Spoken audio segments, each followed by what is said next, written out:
είχα επιτέλους διάγνωση για κάτι που ήταν γενικευμένη αγχώδη διαταραχή. Το άγχος που διαχέεται και σε άλλους τομείς της ζωής σου. Είναι ένα στο TikTok. Το ξέρω. Σε ό,τι βίντεο βλέπω, σχολιάζω από κάτω μόνο. Κακίες. Ναι, μόνο κακίες. Δεν είχα την εμπειρία. Οπότε ο τρόπος που υπολόγιζα έσοδα, έξοδα κλπ. Ήταν πάρα πολύ στο περίπου. Και μου σκάγαν μετά πράγματα, ξέρεις, αυτό το κράτος. Σου έρχεται μια ταυτότητα φιλής, λες τι είναι αυτά τα αρχικά, γιατί πρέπει να πληρώσω 2.500 ευρώ, ξέρεις, όλα αυτά. Όταν ξεκίνησαμε το Από τη Ζωή Βγαλμένα, τι σας είχε υποσχεθεί? Ότι θα φέρνουμε άτομα πολλή επίπεδα, με multi-potentialité, δηλαδή που δεν φοβούνται να δοκιμάζουν συνέχεια πράγματα και να μαθαίνουν από αυτά τα πράγματα και να μαθαίνουν και από τα λάθη τους και να ξαναδοκιμάζουν. Και ειλικρινά δεν νομίζω ότι θα μπορούσα να φέρω ένα πιο multi-potential άτομο από τη Σμαράγδα Αλεξανδρή. Τι κάνεις, Σμαράγδα? Είμαι καλά, χαίρομαι πάρα πολύ που με κάλεσες και για τα καλά σου λόγια για το multi-potentialité που είπες. Και τι κάνω? Ξέρεις και παθαίνω brain freeze τώρα. Ωραία, να σε βοηθήσω. Ναι. Είσαι. Η ερώτηση τι κάνεις γενικά. Είναι πάντα trigger. Οι περισσότεροι άνθρωποι λένε καλά. Εγώ με πιάνει μια ειλικρίνεια εκείνη τη στιγμή και όταν κάποιος μου λέει τι κάνεις, είμαι σε φάση κάτσε να τα πω. Ωραία, θα το κάνω rephrase. Ωραία. Λοιπόν, είσαι TikToker, influencer, φωτεινός παντογνώστης, επιχειρηματίας, μουσικός, mother of dragons, breaker of chains. Ξεχνάω. Wow. Πώς αυτό προσδιορίζεσαι εσύ? Δεν επιλέγω μια ταυτότητα. Το βρίσκω λίγο κουραστικό από τη στιγμή που έχω αποφασίσει να πειραματίζομαι με πράγματα. Και την πρώτη κρυσάρα που έφαγα πάνω σε αυτό το πράγμα ήταν όταν έκανα το transition, τη μετάβαση από το να γράφω τραγούδια και να ασχολούμαι με τη μουσική, στο να ασχολούμαι με άλλα πράγματα κυρίως. Γιατί μέχρι τότε ήμουν Σμαράγδα μουσικός. Από τα 16 μου, ρε παιδί μου. Και μετά που άρχισε να μην μου βγαίνει τόσο πολύ φυσικά το να ασχολούμαι με τη μουσική και να γράφω, γιατί εγώ πρέπει να είμαι χάλια για να. Είναι λίγο αυτό το. Και άρχισα να είμαι λίγο καλύτερα στη ζωή μου. Δεν μου βγαίνει τόσο πολύ να γράψω για πόνους και έρωτες κλπ. Όλα κάπως ήταν κομπλέ. Μετά ήμουν σε φάση, ναι, αλλά ποια είμαι? Αφού εγώ είμαι Σμαράγδα μουσικός. Και ξέρεις, έχεις και την πίεση ότι σε ρωτάνε οι θείες και τέτοια και αυτά. Τι γίνεται, βρε Σμαράγδα? Θα βγάλεις κανένα τραγουδάκι και αυτά. Και ήμουν σε φάση, αφήστε με, δεν ξέρω τι θέλω και τι τέτοιο. Οπότε. Μετά ξεκινώντας άλλα πράγματα που ας πούμε ξεκίνησα τη σελίδα με τη γεωγραφία, είναι πολύ cool. Εκεί τι ήμουν, content creator. Μετά αυτό είχε και επιχειρηματική διάσταση, ξαφνικά ήρθε και άλλη μια ταυτότητα. Τώρα έχουμε ξεκινήσει να κάνουμε κάποια events, κάποια game nights. Εκεί ήμουν και παρουσιάστρια. Οπότε έχει σταματήσει να με αφορά αυτό λίγο με τους τίτλους. Νομίζω αν πρέπει να αυτοπροσδιοριστώ θα έλεγα... Ναι, όχι, δεν ξέρω. Έχω πολύ πρόβλημα σε αυτήν την ερώτηση. Πάντως... Εσύ έτσι όπως το τέτοιο, sorry που σε διακόπτω. Ναι. Πώς θα μου περιέγραφες, ας πούμε? Καταρχάς, επιχειρηματία. Καταρχάς. Ναι. Είναι το πρώτο πράγμα που. Και δεν είναι τυχαίο που όταν σε προσέγγισα, σου είπα αυτό μου φαίνεται πάρα πολύ ενδιαφέρον σε σένα. Το πώς. Και θέλω και να το αποκωδικοποιήσω έτσι, γιατί τόση ώρα μιλάς και τα λες με έναν τρόπο σαν να τα έφερε η ζωή, σαν να σε πήγαιναν τα πράγματα. Ναι. Αλλά με κάποιο τρόπο πήγαιναν, μεγαλώναν. Είπες κάπου, δεν επεκτείνω, εμβαθύνω. Αυτό είναι καθαρά επιχειρηματική οπτική στα πράγματα. Οπότε, ναι. Για να το μαζέψουμε και σου υπόσχομαι ότι μέχρι να φύγουμε μπορεί να έχουμε βρει και πώς αυτό προσδιορίζεσαι. Να σε ρωτήσω κάτι. Πώς έγινες επιχειρηματίας? Το είδες κάπου? Να αρχίσουμε από εκεί. Όχι. Δεν έχουμε κιόλας επιχειρηματικό τέτοιο, ας πούμε, στην οικογένεια. Βασικά ψέματα. Οι αδερφές μου, η μία είναι επιχειρηματίας, αλλά δεν υπήρχε ενώ, δεν είναι ότι μεγάλωσα και ήμασταν στο μαγαζί μας και κατάλαβα. Δεν, καμία σχέση. Νομίζω έγινε τυχαία, γιατί ήταν η φυσική συνέχεια του παρετούμε από την προηγούμενη μου δουλειά και ξεκινάω κάτι δικό μου. Αναγκαστικά δηλαδή μπαίνει το επιχειρηματικό κομμάτι, γιατί πρέπει να σκεφτείς, ωραία, επιλέγοντας αυτό, πώς θα βγάζω και τα λεφτά μου. Mm-hmm. Βέβαια, μέχρι εκεί νομίζω δεν το μέτραγα ακριβώς σαν... Κατάλαβες, δεν κατάλαβα τον τίτλο και τι αλλάζει στη ζωή μου. Εγώ απλά ήξερα ότι θέλω να ασχοληθώ με όλη μου την ενέργεια, με τη σελίδα και με το να ψάχνω, να γράφω content, να το μοιράζομαι, να μιλάω με το community. Και επειδή κάπως πρέπει να ζω από αυτό, να δω και πώς μπορεί να δημιουργηθεί ένας μηχανισμός για να γίνεται αυτό. Δεν το σκέφτηκα δηλαδή ότι θέλω να ξεκινήσω μια επιχείρηση, τι επιχείρηση να ξεκινήσω. Ήταν δηλαδή το βήμα που έπρεπε να γίνει, το επιχειρηματικό, για να μπορώ να κάνω αυτό που θέλω, το πάθος μου. Κατάλαβες, γι' αυτό λέω ότι ήρθε κάπως ψηλό κατά λάθος. Δεν το ξεκίνησε με τη λογική να χτίσω μια επιχείρηση. Ξεκίνησε με τη λογική, ωραία. Έχω αυτή τη σελίδα. Νιώθω λες και είμαι ερωτευμένη. Κάθε πρωί ανοίγω τα μάτια μου και σκέφτομαι πώς θέλω να μιλήσω με τους ανθρώπους, να πούμε για μέρη. Γιατί γίνεται το εξής μαγικό όταν είναι community κάτι. Ότι λες εσύ μια πληροφορία και σκάνε μετά άνθρωποι και λένε άλλες 10. Εμένα αυτό σε εντελώς προσωπικό επίπεδο με πόρονα. Γιατί έλεγα, είμαι ένας άνθρωπος που μου αρέσει να μαθαίνω.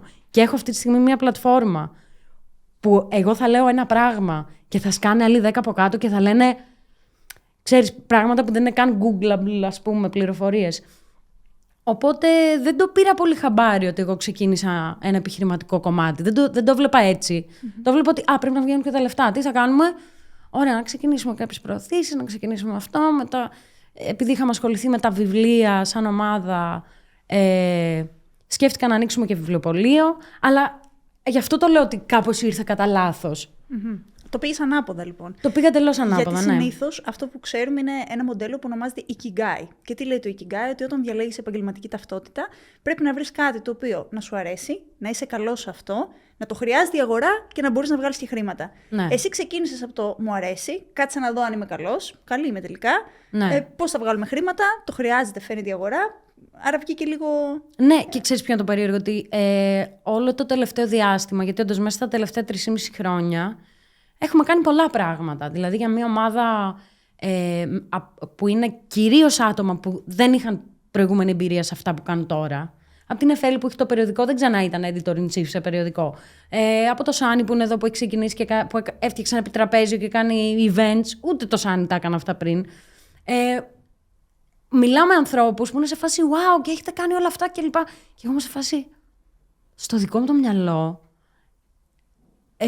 Νιώθω ότι έχουμε κάνει τόσο με DIY τρόπο τα πράγματα που δεν το μετράω καν σαν επιχειρηματικότητα, αλλά είναι τελικά. Και έχει πάει πολύ καλά. Δηλαδή, εγώ είμαι full φοβισμένη και τέτοιο. Να πιάσουμε λίγο βάθος, γιατί υπάρχουν πολλοί άνθρωποι που έχουν ιδέες, έτσι. Πάρα πολλοί ιδέες. Για κάποιο λόγο όμως το χάνουμε στη συνέπεια και στην πειθαρχία. Ακριβώς. Άρα τελικά, και έχει και πλάκα μάλιστα που πολλοί έχουν ιδέες και σου λένε δεν την πω για να μην μου την κλέψει ο άλλος. Άντε ρε. Ναι. Ενώ δεν είναι ακριβώς. Εγώ με τις φάσεις δώσε τις ιδέες και αν κάποιος την κάνει καλύτερα από σένα, απλά προχώρα με τη ζωή σου. Και κυρίως αν δεν αρχίσεις να τις δίνεις ιδέες, δεν θα βρεις ποτέ και συνεργάτες. Ναι. Δεν θα πάρεις ποτέ feedback, δεν θα βρεις ποτέ τρόπο πραγματικά να την υλοποιήσεις. Έστω λοιπόν ότι μια μέρα, ας πιάσουμε ένα από τα προϊόντα, αποφάσισες να κάνεις επιτραπέζιο. Ποια διαδικασία ακολούθησες? Θα σου πω ειλικρινά. Εννοείται. Ωραία. Πρώτον, το είπα. Το έβαλα σε λέξεις. Ωραία. Αυτό θα μου πεις ναι, Klein. Και όμως είναι πάρα πολύ σημαντικό, γιατί περισσότεροι άνθρωποι σκέφτονται μέσα στο κεφάλι τους. Και μία σκέψη που παραμένει ένα ηλεκτρικό ρεύμα στο κεφάλι σου, δεν έχει υπόσταση. Άμα τη γράψει ένα χαρτί, ξαφνικά έχει υπόσταση. Ένα είδος υπόστασης. Μετά, αν το συζητήσει με έναν άνθρωπο, που γίνουν δύο κουβέντες. Ξέρεις, ξαφνικά αυτό παίρνει μία μορφή έξω από το κεφάλι. Όχι μόνο αυτό, αλλά όσο το συζητάς, θα βρεις και άτομα τα οποία μπορούν να σε βοηθήσουν. Ακριβώς. Γιατί θα σου πω εγώ, εσύ ξέρω κάποιον που έχει κάνει ένα επιτραπέζιο, κάτσε να σε συστήσω. Θα σου πω ποια είναι η δική μου λογική σε αυτό το κομμάτι. Δεν είχα προφανώς εμπειρία να τρέχω μια εταιρεία που δεν είναι το κομμάτι. Εγώ νόμιζα ότι το δύσκολο θα είναι τα μαθηματικά και το τέτοιο και αυτά. Το πιο δύσκολο είναι το ότι έχεις να κάνεις με ανθρώπους, οι οποίοι δεν είναι μόνο άνθρωποι που κάνουν tasks, είναι άνθρωποι που είναι emotional beings. Και όλο αυτό το ότι στη δουλειά πρέπει να είσαι. Όχι, αυτά είναι βλακίες. Δεν πάβει κανείς να είναι άνθρωπος σε κανένα πλαίσιο στο οποίο μπαίνει, ακόμα και αν έτσι λέει στον εαυτό του. Οπότε αυτό ήταν μια πρόκληση που δεν είχα προβλέψει. Το ότι όταν φτιάξεις μια ομάδα, έχεις να κάνεις με ανθρώπους οι οποίοι περνάνε πράγματα, ερωτικές απογοητεύσεις, μπορεί να έχουν θέματα επικοινωνίας. Δηλαδή, το people management ήταν κάτι που ήταν πολύ challenging και δεν το είχα στο μυαλό μου. Ακριβώς λοιπόν επειδή οι άνθρωποι είναι δημιουργικά όντα, περνάνε τα δικά τους κλπ. Και εγώ δεν με αφορά καθόλου να κάνω micromanage σε κανέναν. Είμαι λίγο της λογικής, προτιμώ να διαλέγω άτομα που τα εμπιστεύομαι, γιατί βλέπω σε αυτά ένα spark. Μπορεί να μην ξέρω ακριβώς ποιο είναι το σημείο να μπει αυτό το spark και να λάμψει, αλλά βλέπω κάτι, ρε παιδί μου. Μπορεί να κάνω λάθος, ωραία, δεν πειράζει, θα το μάθω στην πορεία. Όταν βλέπω λοιπόν κάποια άτομα που έχουν ένα spark, θέλω να τα έχω κοντά μου, θέλω να τους πετάω tasks έτσι και να τους λέω, κάντα, σε εμπιστεύομαι. Αν δεν έρθει τελικά ένα αποτέλεσμα κλπ. OK, I will know better for next time. Αλλά αυτή είναι η λογική μου. Διαλέγω άτομα, τους λέω, σε εμπιστεύομαι απόλυτα, κάνε αυτό. Και 99,9% των φορών απλά γίνονται τα πράγματα. Ας πούμε, με ρώτησες για το επιτραπέζιο. Ποιο είναι το process. Άκου τώρα φοβερό process. Γενικά εμείς ό,τι προϊόν έχουμε βγάλει και ό,τι κάνουμε δεν είναι κάτι που μας έρχεται απλά.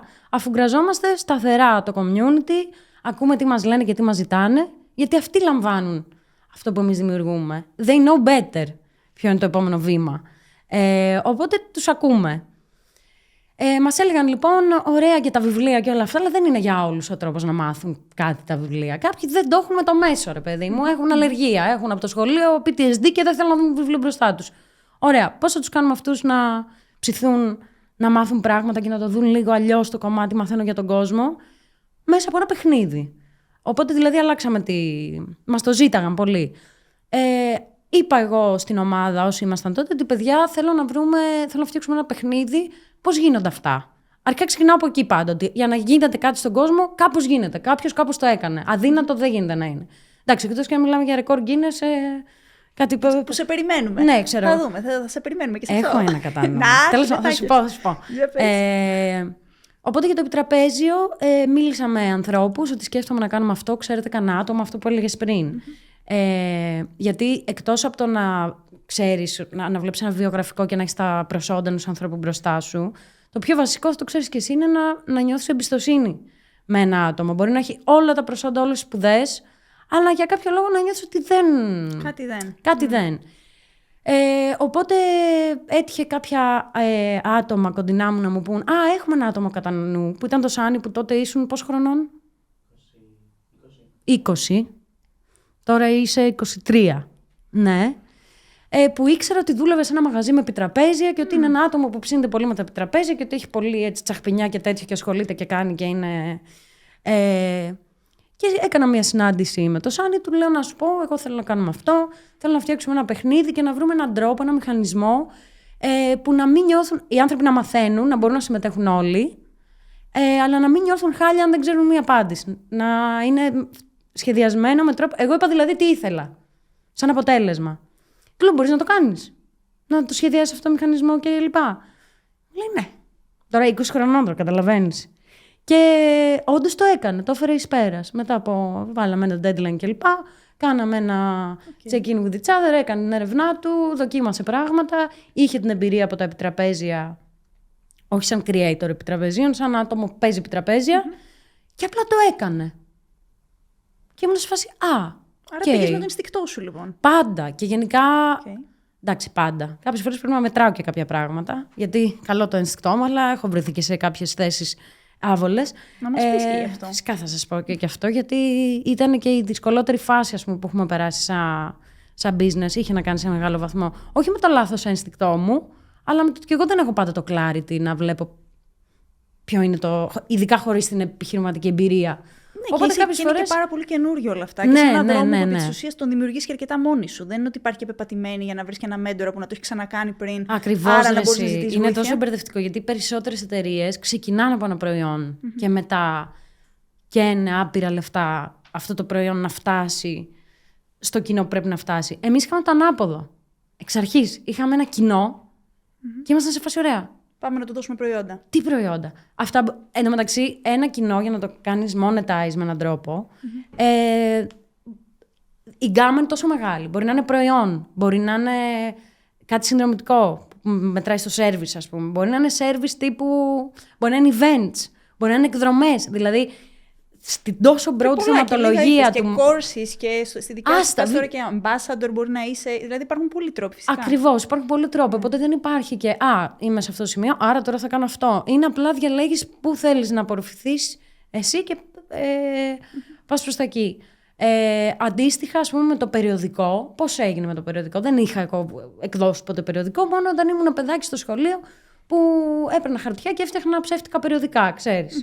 Έγραφα ψεύτικα άρθρα με τους μαρκαδόρους, έκανα αυτά. Σμαράγδα Αλεξανδρία έγραψε αυτό. Ναι, ακούστε τι έγινε στο τρίτο γυμνάσιο Τζουμέρκων. Αυτό, τίποτα, ξέρεις, μόνο χαρτιά, μαρκαδόροι και τέτοιο. Αυτή ήταν η εμπειρία μου με το εκδίδω ένα περιοδικό. Και ήμουν σε φάση ωραία. Περιοδικό. Τι έχει το περιοδικό? Έχει άρθρα, έχει εικονογραφήσεις. Θυμάμαι, καθόμουν ένα μπαλκόνι στο χωριό μου. Καθόμουν ένα καλοκαίρι στο μπαλκόνι στο χωριό μου και είχα ένα χαρτί Α4 και έλεγα: ωραία. Περιοδικό of my dreams. Τι θα έχει μέσα? Και έγραφα. Ιστορία. Θα λέει για τα ζώα. Θέλω να λέει για την τεχνολογία. Θέλω να λέει αυτό. Και άρχισα να γράφω τις κατηγορίες περιεχομένου και μετά να γράφω δίπλα αν ξέρω κάποιο άτομο που είναι σχετικό. Ας πούμε, ευρωπαϊκή ιστορία. Ο Trivialist που είχε επίσης σελίδα στο Facebook και τον ξέρω και έχουμε επαφή. Επιστήμες. Ο Στέφανος με την καθημερινή φυσική. Που... Οπότε άρχισα να μαζεύω άτομα. Ναι. Και άρχισα να σκέφτομαι και κάποιες στήλες που θα ήθελα να είναι επαναλαμβανόμενες. Ας πούμε, έχουμε στάνταρ στο περιοδικό μας, το πολύ cool περιοδικό γνώσεων, τα νέα από τον κόσμο. Έχουμε το σημειώσεις σε χάρτες, ξέρεις. Και μετά ήρθα, επίσης δεν ήξερα πώς εκτυπώνεται ένα περιοδικό τίποτα από όλη αυτή τη διαδικασία. Ήρθα σε επαφή με τον εκδοτικό μας, που έχει ήδη αυτά τα contacts. Και γενικά νομίζω ότι αυτό είναι πάρα πολύ σημαντικό. Ας πούμε, σαν tip σε άτομα που θέλουν να κάνουν πράγματα, θα ήταν το βασικό μου tip, ότι δεν υπάρχει λόγος ο ίδιος τροχός να εφευρίσκεται ξανά και ξανά. Τα περισσότερα πράγματα που θα σκεφτεί οποιοδήποτε έχουν ξαναγίνει. Δεν χρειάζεται να βρεις ένα process από την αρχή, δεν χρειάζεται. Υπάρχει πάρα πολλή βιβλιογραφία, πάρα πολλά to-dos κλπ. Μιλήστε με ανθρώπους κλπ. Δεν χρειάζεται να τα σκεφτείτε από την αρχή, ξέρεις. Θέλεις να ανοίξεις βιβλιοπωλείο, καλή ώρα. Πήγαινε σε κάποιον που έχει βιβλιοπωλείο ή ένα οποιοδήποτε μαγαζί λιανικής και πες σκέφτομαι να κάνω αυτό. Τι να έχω κατά νου. Κατάλαβες, δεν χρειάζεται να βγαίνουν όλα από το κεφάλι μας. Υπάρχει πάρα πολύ. Και με αυτόν τον τρόπο κιόλας, άμα θες να εφεύρεις εσύ τον τροχό, κατά τη γνώμη μου δεν τιμάς και τον κόπο όλων των ανθρώπων που ήδη το έχουν κάνει. Τίματο. Το κάνανε, φάγανε τον χρόνο τους για να μην τρώσεις το δικό σου. Σαν ένα άτομο που σου αρέσει και πολύ να μοιράζεσαι την πληροφορία και το κάνεις και επαγγελματικά πλέον αυτό. Και είσαι και επίσης πολύ δοτική. Δηλαδή σου αρέσει και όπως λες τώρα και θα ρωτήσω και θα πω κι εγώ αντίστοιχα όταν με ρωτάνε. Όταν έρχεσαι αντιμέτωπη με κάποιον ο οποίος δεν θέλει να μοιραστεί τη γνώση σου, δεν πιστεύει στο mentorship, πας και το ρωτάς και σου λέει όπως δυσκολεύτηκα εγώ, να δυσκολευτείς κι εσύ, να το βρεις μόνη σου. Αυτό πώς το διαχειρίζεσαι? Εντάξει, αυτό είναι λίγο στεναχωρητικό. Δηλαδή, νομίζω θα έλεγα απλά σου εύχομαι όλα τα καλά. Take care of yourself. Ναι, και γενικά αυτό που λες, ας πούμε, ένας λόγος που πιστεύω ότι είμαι σχετικά καλό αφεντικό είναι επειδή είχα την εμπειρία της καλής εργοδοσίας. Θα φανταζόταν κανείς ότι αν έχεις περάσει χάλια, ας πούμε, σε μια δουλειά, άμα ξεκινήσεις κάτι δικό σου, you will do better. Και όμως δεν πάει έτσι. Γιατί σου βγαίνει αυτά που πέρασα εγώ. Ακριβώς. Ξανά και ξανά να αναπαράγουμε το ίδιο τραύμα που πέρασαμε εμείς. Δηλαδή, μια εμπειρία με ένα θετικό πρόσημο είναι πολύ πιο επικοδομητική από το ανάποδο. Γιατί υπάρχει λίγο αυτό που δεν ξέρω, έχει να κάνει με τη θρησκεία, δεν ξέρουμε τι έχει να κάνει. Θέλουν όλα κόπο να φτύσεις αίμα, να πεθάνεις, να υποφέρεις, να τα δεχτείς Δεν είναι έτσι. Και αν ξεκινάς έχοντας ήδη κανονικοποιήσει αυτή τη συνθήκη, προφανώς μέσα σε αυτό το πλαίσιο θα τέτοιο. Άμα έχεις, ας πούμε, περάσει χάλια στην προηγούμενη σου δουλειά και ξεκινάς κάτι δικό σου, το μεταφράζεις σαν ήρθε η ώρα μου να πάρω το αίμα μου πίσω. Αυτό που έλεγες, ότι εγώ παιδεύτηκα, εσύ γιατί να το πάρεις. Εγώ δεν συμφωνώ με αυτό. Και ήμουν πολύ τυχερή γιατί όντως είχα παράδειγμα φανταστικής εργοδοσίας πριν ξεκινήσω να έχω τη δική μου επιχείρηση, το οποίο σαν υπάλληλο με ξένησε, φαντάσου. Γιατί και εγώ πήγα σε μια εταιρεία την προηγούμενη δουλειά στη φάση ότι ναι, τα αφεντικά είναι χάλια, εξορισμού οι επαγγελματικές σχέσεις είναι σχέσεις, ξέρω εγώ, εκμετάλλευση κλπ. Και μπήκα σε ένα πλαίσιο που ήμουν σε φάση υπάρχει και κάτι άλλο. Γίνεται να λειτουργεί έτσι. Δηλαδή, είχα ένα αφεντικό που δουλεύαμε 10 λεπτά παραπάνω και μας έλεγε: φύγετε. Έχουμε σύμβαση για 8 ώρες. Δεν θα δουλεύετε παραπάνω. Φύγετε. Ή που, ας πούμε, ήταν μια φάση που κάναμε προσλήψεις και μου ζητήθηκε να κάνω εγώ το πρώτο πέρασμα από βιογραφικά, γιατί ήταν να έρθει ένα άτομο που θα έχει το δικό μου ρόλο. Τότε ο ρόλος μου ήταν Artist and Partner Relations. Οπότε ψάχναμε ένα άτομο που να έχει αντίστοιχα skills και να δουλεύουμε μαζί. Και είχα ξεχωρίσει κάποια βιογραφικά, τα οποία θα έβλεπα μαζί με το αφεντικό μου, να δούμε τελικά ποιον θα φέρουμε σε interview. Και ήταν ένα βιογραφικό το οποίο ήταν φανταστικό. Είχε όλα τα σπουδές κλπ. Και λέω, σκεφτόμουν και αυτή, μου λέει όχι, τη βάζει στην άκρη. Και λέω, γιατί ρε εσύ? Και μου λέει, δες μου, λέει, λίγο αυτό το βιογραφικό και ό,τι πληροφορία επικοινωνείται από αυτό το άτομο, από αυτόν τον τρόπο που έχει επιλέξει, ας πούμε, να επικοινωνήσει στον εαυτό του. Γαμό, όντως έχει τις σπουδές, έχει κλπ. Νιώθεις ότι αυτό το άτομο είναι ένα άτομο με το οποίο θα ήσουν OK εσύ να δουλεύεις 8 ώρες την ημέρα μαζί? Και δεν το είχα σκεφτεί ποτέ ότι αυτό πρέπει να είναι κάτι που σκέφτομαι. Ξέρεις, είμαι σε φάση, δηλαδή εσύ τώρα νοιάζεσαι για το πώς θα είμαι εγώ στο day to day μου με αυτόν τον άνθρωπο. Και εγώ πήγα να βάλω τρικλοποδιά στον εαυτό μου, φέρνοντας ένα άτομο που. Question. Πόσο άτομα ήταν αυτή η εταιρεία που δούλευες? Όταν είχα πάει, παίζει να ήταν γύρω στα 15, όταν έφυγα γύρω στα 35. Λοιπόν, θα σου πω ένα έτσι ενδιαφέρον data από την έρευνα και θα μου πεις και πώς το βλέπεις αυτό για τη δική σου επιχείρηση. Πώς είστε τώρα? 18-19. Μεγαλώνετε λοιπόν και εσείς πολύ γρήγορα. Τελευταία φορά που νομίζω το έχεις πει σε βίντεο ήσασταν 12. Οπότε μεγαλώνετε πολύ γρήγορα. Λοιπόν, ουσιαστικά χωρίζονται περίπου οι εταιρικές κουλτούρες στην αρχή σε αυτό που λέμε community κουλτούρα και σε rockstar κουλτούρα. Μέχρι 30. Και λίγο παραπάνω. Δηλαδή, αυτοί οι ερευνητές που τρέξαν αυτή τη μεγάλη έρευνα, τι κάνανε? Βλέπανε startup πώς πάνε μέχρι να καταφέρουν να βγουν στο χρηματιστήριο. Και να δούμε τι κουλτούρες έχουν. Και υπήρχαν κάποιοι επιχειρηματίες που λέγανε, εγώ θέλω community. Θέλω δηλαδή τα άτομα που δουλεύουν στην εταιρεία μου να αναπνέουν τις αξίες μου και να εκπνέουν τις ιδέες, την κουλτούρα μας. Απ' την άλλη, υπήρχαν άλλοι επιχειρηματίες που λέγαν όχι, εγώ θέλω rockstar. Θέλω να πάρω τους καλύτερους στο κάθε αντικείμενο, τους καλύτερους στο είδος και πάνω σε αυτούς να χτίσω. Αυτό που έβγαλε λοιπόν η έρευνα είναι ότι τα community cultures, τα άτομα που δένουν μαζί και έχουν καλύτερη κουλτούρα, πράγματα τα πάνε πολύ καλύτερα και είναι και αυτοί που θα φτάσουν όντως να πουληθούν ή να βγουν στο χρηματιστήριο, που είναι αυτό που θέλει για ένα startup. Όμως, αφού βγει το startup, αφού έχει ανέβει επίπεδο και έχει πάει στο επόμενο, εκεί αρχίζει να υπάρχει το εξής παράδοξο. Τα πάνε καλύτερα οι rockstar κουλτούρες. Και γιατί? Γιατί δεν ανοίξει την πόρτα στο diversity αλλιώς. Γιατί δημιουργείς ένα echo chamber που είμαστε όλοι φίλοι μεταξύ μας, περνάμε τέλεια, έχουμε τις ίδιες ιδέες και τελικά δεν φέρνεις στο τραπέζι νέες ιδέες από άλλα background, από ανθρώπους που μπορεί να έχουν δουλέψει κι αλλού και αντίστοιχα να εκπροσωπούν ένα άλλο κομμάτι και των καταναλωτών σου. Ναι.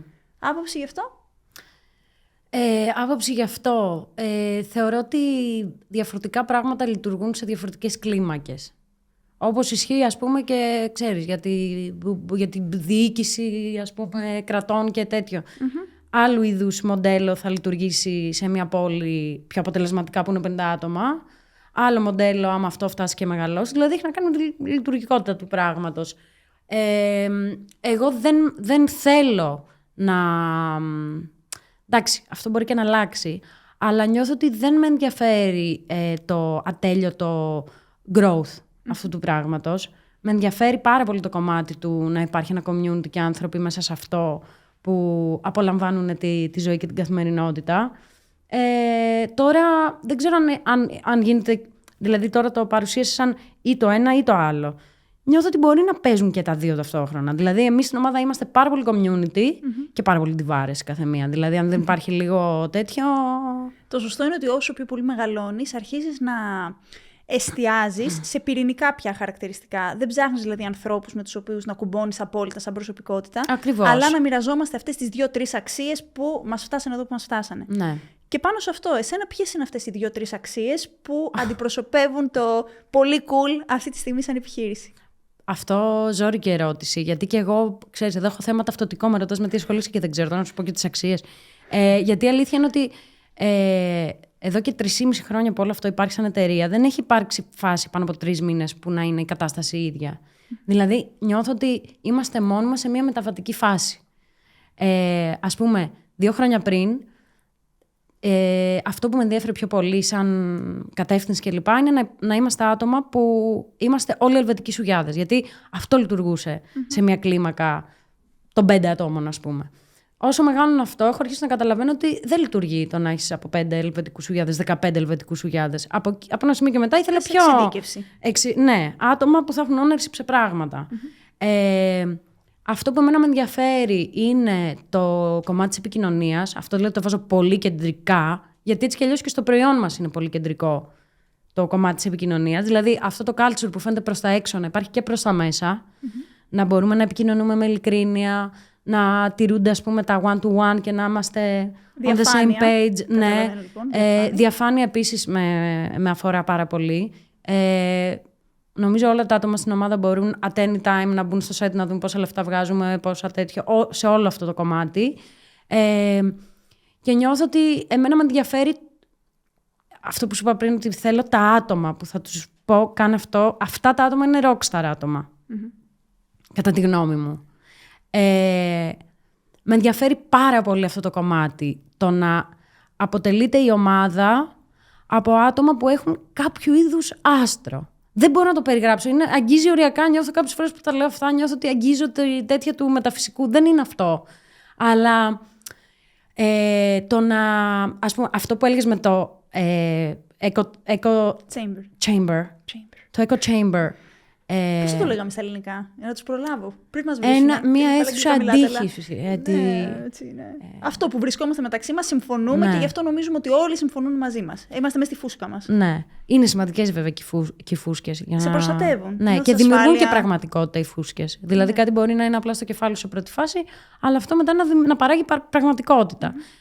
Να πεις εσύ ότι θέλω να φτιάξω ένα περιβάλλον που να είναι έτσι και έτσι, και μετά αυτό actually να αρχίσει να υπάρχει. Ας πούμε, για τα άτομα που δουλεύουμε 8 ώρες κάθε μέρα μαζί και έχουμε τριβή, θεωρώ ότι είναι πάρα πολύ σημαντικό να είμαστε aligned στο culture μας, στο πώς είμαστε, να συμπαθιόμαστε, ρε παιδί μου. Γιατί θεωρώ ότι δεν είναι λίγες οι 8 ώρες της ημέρας που αφιερώνουμε, ας πούμε, στη δουλειά μας, κατά μέσο όρο, για να πω ότι εντάξει, μωρέ, έχω κάτι συναδέλφους που δεν μπορώ να είμαι μαζί τους, αλλά εντάξει, η δουλειά είναι. Όχι. Δεν το θέλω αυτό. Δεν το θέλω αυτό γύρω μου και κοντά μου τουλάχιστον. Όταν υπάρχει και ένα conflict μέσα στην ομάδα, με νοιάζει πάρα πολύ να λυθεί σε personal επίπεδο και ποτέ δεν είναι η φάση. Εντάξει, τώρα έτσι είναι, ρε παιδί μου. Τώρα, για το έξτρα που λες ότι άμα μπαίνεις σε αυτό το echo chamber δεν έρχεται νέο input να σου αλλάξει λίγο τον τρόπο που βλέπεις τα πράγματα. Εμείς δεν το έχουμε αυτό το θέμα γιατί λαμβάνουμε πολύ παραπάνω input χωρίς να το ρωτήσουμε και χωρίς να το ζητήσουμε κιόλας από πάρα πολύ κόσμο. Που λέμε, από κάτω προς τα πάνω. Ακριβώς. Σας δηλαδή, φτάνει η πληροφορία. εμείς δεν παίζει ποτέ να παγιδευτούμε στο echo chamber και να μην έχουμε το εξωτερικό τέτοιο. Ξέρεις, κάτι που μου έχει κάνει μεγάλη εντύπωση σε σένα είναι ότι όσο καλά διαχειρίζεσαι το θετικό input και το θετικό feedback από τους φαν, τόση ενέργεια δίνεις και στο αρνητικό. Βλέπω μερικές φορές που μπορεί να σου γράψει κάποιος μια βλακεία, κάτι άσχετο. Ναι. Θα κάνεις ολόκληρο βίντεο. Υπερπαραγωγή. Μερικές φορές έχει prompt. Άλλες φορές μπορεί να βάλεις και κουστούμια. Ναι. Πώς αυτό είναι στρατηγική απόφαση που έχεις πάρει, το κορεδεύεις και λίγο, κάνεις και λίγο την πλάκα σου. Είναι στρατηγική απόφαση. Θέλω πάντα, και το έχω κάνει πάρα πολύ στις σελίδες, να δείχνω στον κόσμο λίγο την πραγματική διάσταση των κακών ανθρώπων και των καλών. Θεωρώ ότι με διαφορά υπερισχύουν οι καλοί. Οι καλοί με ποια έννοια τώρα, καλό και κακό τώρα, εντάξει. Εννοώ υπάρχουν αυτοί που απλά θα σου πούν μια κακή χωρίς κανένα λόγο, ας πούμε. Ή που θα είναι αγενείς, μπορεί να έχουν δίκιο, αλλά θα είναι αγενείς στον τρόπο που θα το πούνε. Εγώ πάντα θέλω να λέω στον κόσμο, guys, π.χ. σε αυτό το post, δείτε τα σχόλια. Είναι όλα φρικτά. Δείτε όμως τα reactions και δείτε την αναλογία. Απλά είναι πολύ loud οι άνθρωποι που θέλουν να πούν κάτι hurtful ή να είναι ξινή ή τέτοιο. Είναι πολύ πιο loud. Οπότε δημιουργείται μια λάθος αντίληψη ότι 50% άνθρωποι που είναι έτσι και 50% που καμία σχέση. Είναι πολύ λίγοι αυτοί που είναι. Πώς να σου πω. Πώς να το θέσω έτσι και λίγο ευγενικά. Εγώ τους λέω ευάλωτους νάρκισσους. Ωραία, μπορώ να χρησιμοποιήσω αυτό. Ο λόγος που κάθομαι και κάνω αυτά τα βίντεο κάποιες φορές είναι όχι επειδή θέλω να σταθώ στο αρνητικό, επειδή θέλω λίγο να κάνω point out το πόσο. Ότι εδώ δεν το κάνουμε αυτό.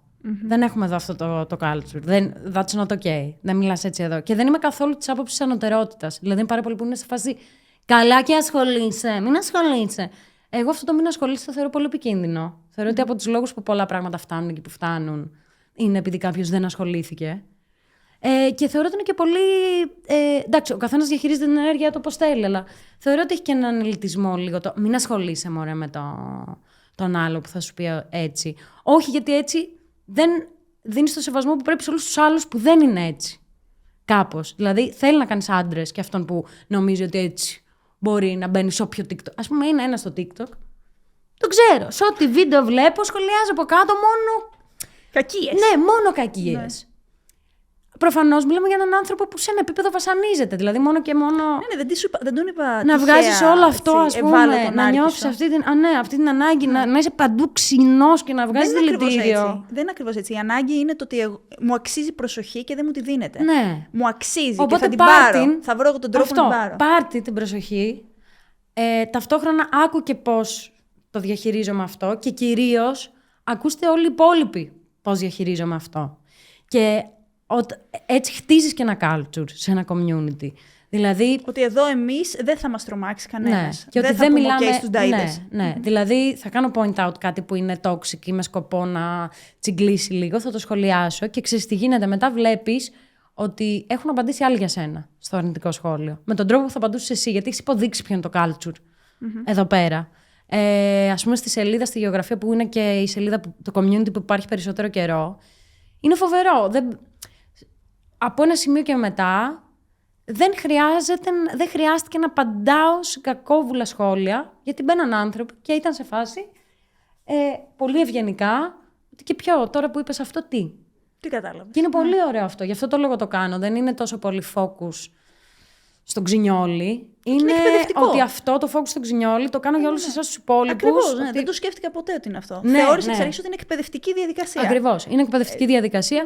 Και εντάξει, προφανώς είναι και κάποιες φορές, ας πούμε σε ένα βίντεο πολύ παλιά, όταν είχα πολύ παλιά, το Φεβρουάριο την μεταξύ το ξεκίνησα το TikTok. Είχα ανεβάσει ένα βίντεο με 5 φίλους μου, είχαμε βγει για ποτό. Και άκου τώρα να δεις, ήταν γκέι, και οι 5. Φοβερό! Πώς τα έφερε η ζωή. Ακραίο. Στατιστικό λάθος. Ναι. Και σε αυτό το βίντεο ήταν πολλά προσβλητικά σχόλια απέναντι στους φίλους μου. Εκεί δεν αντέδρασα όπως αντιδρώ στα αρνητικά προς τα δικά μου. Εκεί έριξα πολύ το επίπεδο. Ξύπνησε ο λύκος. Ναι. Δηλαδή, όταν προσβάλλουν εμένα directly, κάπως δεν το παίρνω βαρέως, γιατί δεν μ' αγγίζει. Αλλά όταν είναι προς κάποιον που αγαπώ, εκεί βγαίνει από μέσα μου η λύκαινα. Είναι ηγετικό χαρακτηριστικό αυτό. Να προστατεύεις την εβδομάδα. Δεν ξέρω αν είναι, αλλά έγινα όταν σου λέω. Ας πούμε, μου έγραψε για να καταλάβεις πώς έριξα το επίπεδο. Επίσης, εγώ είμαι της άποψης ότι για να υπάρξει όντως κάποιο είδους επικοινωνία πραγματική, πρέπει να χρησιμοποιείται και από τις δύο πλευρές ο ίδιος κώδικας. Οπότε, αν εγώ μιλάω σαλονάτα και εσύ πλατιάτα, αφού δεν μπορείς εσύ να μιλήσεις σαλονάτα, θα μιλήσω εγώ τέτοιο. Ας πούμε, έγραψε ένας άντρες από το Τέμου, χαχαχα. Και του λέω, αφού ξέρεις και το Τέμου, αγόρασε και ένα περουκίνι, γιατί βλέπω το μαλλί έχει φτάσει στο σβέρκο. Αυτό δεν θα το έλεγα ποτέ σε κανέναν άνθρωπο. Ούτε πιστεύω. Έγινε προσωπικό. Ούτε πιστεύω ότι είναι OK να λες σε κάποιον κάτι επειδή δεν έχει μαλλιά. Αλλά σε εκείνο το πλαίσιο δεν ισχύουν οι κανόνες με τους οποίους επικοινωνώ. Ναι. Αυτό εγώ πώς το λέω, ότι αν μου βγάλεις μαχαίρι και σου βγάλω πιστόλι, δεν έχεις το δικαίωμα να μου πεις γιατί μου έβγαλες πιστόλι, γιατί πολύ απλά εσύ δημιούργησες το επίπεδο να βγάζουμε και να παίξουμε πόλεμο. Άρα τώρα διαχειρίζεις το ότι εγώ είχα πιστόλι. Ακριβώς. Εντάξει. Ναι, ό,τι είναι σε μένα το παίρνω πολύ πιο ελαφριά. Γιατί όντως δεν με αγγίζουν, δηλαδή εντάξει, λίγο συναισθημένα at this point τα βουνά στα χιόνια. Επίσης, να πω σε αυτό το σημείο ότι εμένα η πρώτη μου εμπειρία με την έκθεση δεν ήταν όταν ξεκίνησα τη σελίδα ή τώρα που έκανα το TikTok. Ήταν στα 16 μου που.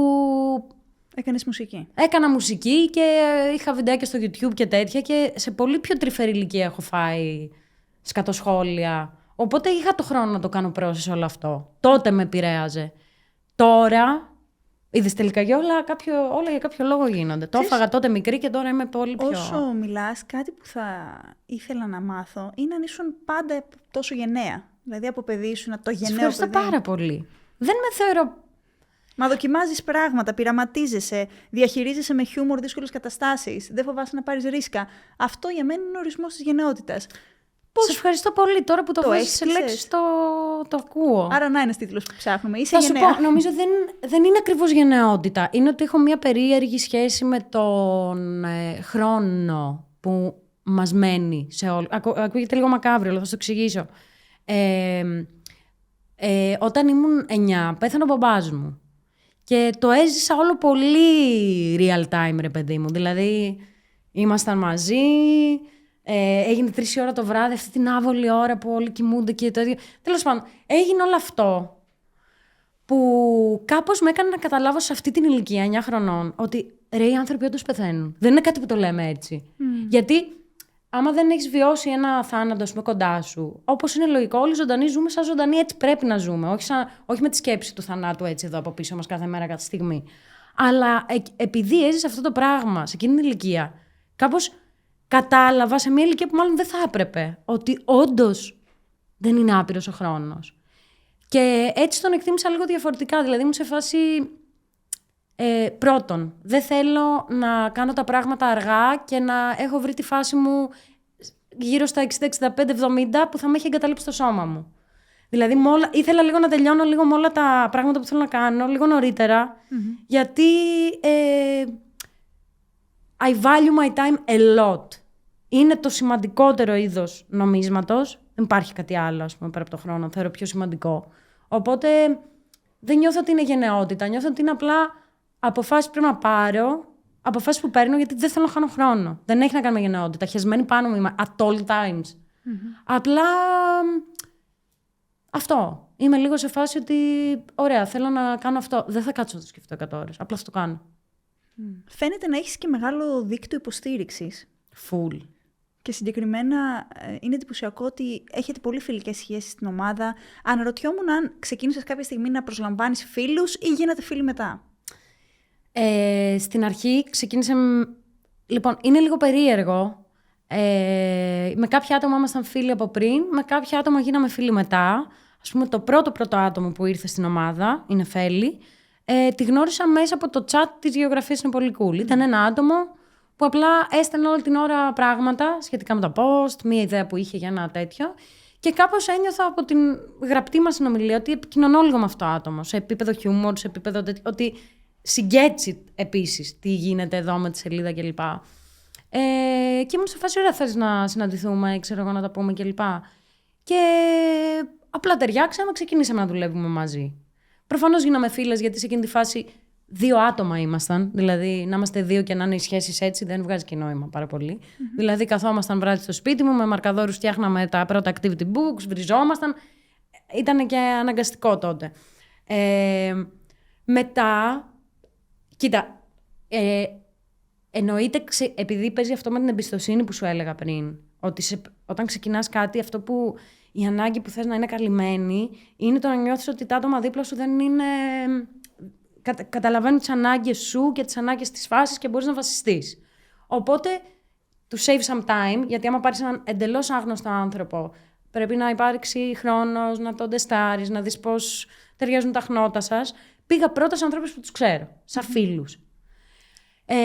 Μετά, κάπως η φάση πήγε λίγο με recommendations. Φίλοι φίλων κλπ. Δηλαδή, υπάρχουν πολλά άτομα που ήταν φίλοι πριν. Ας πούμε, το Σάνι, όπως σου είπα, μίλαγα εγώ με κάποιους φίλους μου, είπαν ξέρουμε αυτό το άτομο. Ναι. Μετά που ψάχναμε ένα άλλο άτομο για την αποθήκη, το Σάνι πρότεινε ένα φίλο του, το Ραφαήλ, που μετά ήρθε. Οπότε έχει πάει λίγο έτσι μέχρι στιγμής. Η αλήθεια είναι ότι δεν έχει γίνει κάποιο hire από το πουθενά ακόμα του τύπου. Έλα να δούμε βιογραφικά κλπ. Γιατί μας υπάρχει και αυτό το μεγάλο πρόβλημα. Επειδή όλο αυτό το πράγμα έχει και ένα πολύ μεγάλο φάντομα από πίσω. Δεν είναι σαν ένα οποιοδήποτε job opening που λες Παναγία μου να μου έρθει κανένα βιογραφικό να. Θα είναι αδιαχείριστο, γιατί θα μας έρθουν 8.000 βιογραφικά. Οπότε είμαι λίγο σε φάση, ωραία. Για τώρα, ας γίνεται λίγο πιο εσωτερικά αυτή η διαδικασία, λίγο πιο down του τέτοιο. Γιατί αν απλά το ανοίξουμε, θα γίνει. Ρε παιδί μου, επειδή υπάρχει και. Επειδή δεν είμαστε εταιρεία απλά που φτιάχνει κούπες, ας πούμε, είμαστε community και υπάρχει ένα loyal following, είναι σαν να ψάχνεις, ξέρω εγώ, σαν να βγαίνει μια αγγελία. Όχι ότι θα με συγκρίνω τώρα με την Britney Spears, αλλά ξέρω εγώ, είναι σαν ένας influencer. Ναι, σαν να βάλει είναι βασικά ένας Taylor Swift αύριο, ψάχνω βοηθό καινούργια. Από ό,τι καταλαβαίνεις, δεν θα πάει μόνο με. Όχι, και εγώ θα πήγαινε. Skills, θα πάει και με sentiment. Πάρα πολύ. Οπότε γι' αυτό το λόγο το έχω πάει λίγο έτσι. Επίσης, αυτό το σημείο θέλω να πω ότι διαφωνώ πάρα πολύ με τη φιλοσοφία του δουλειά με οικογένεια, με γκόμενες και φίλους. Ποτέ. Θεωρώ ότι αν έχεις αυτή την πεποίθηση, κάτι προβληματικό υπάρχει στη σχέση έτσι κι αλλιώς σε επίπεδο επικοινωνίας.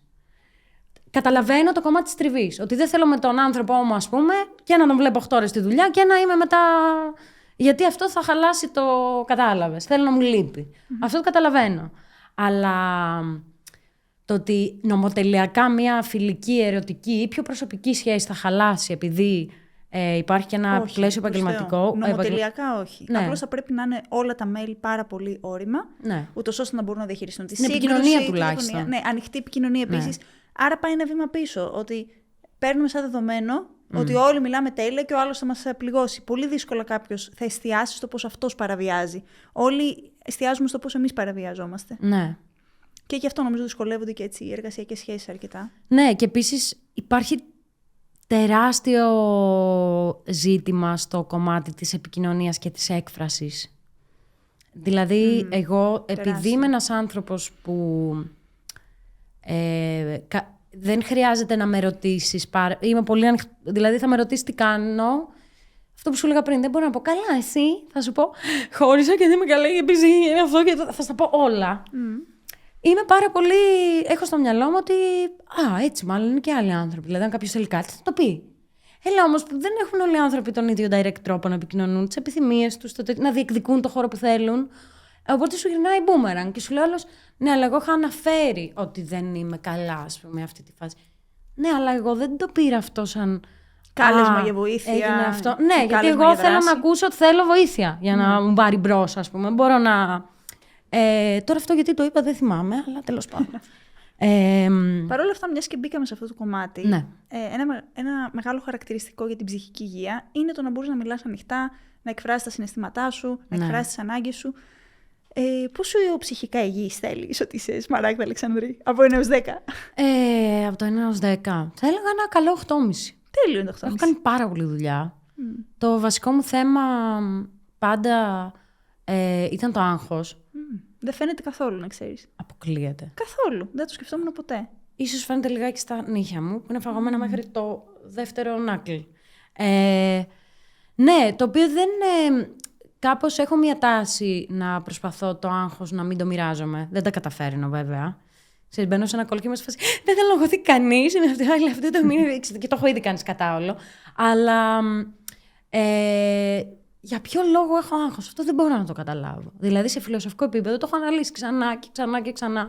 Νομίζω είναι απλά.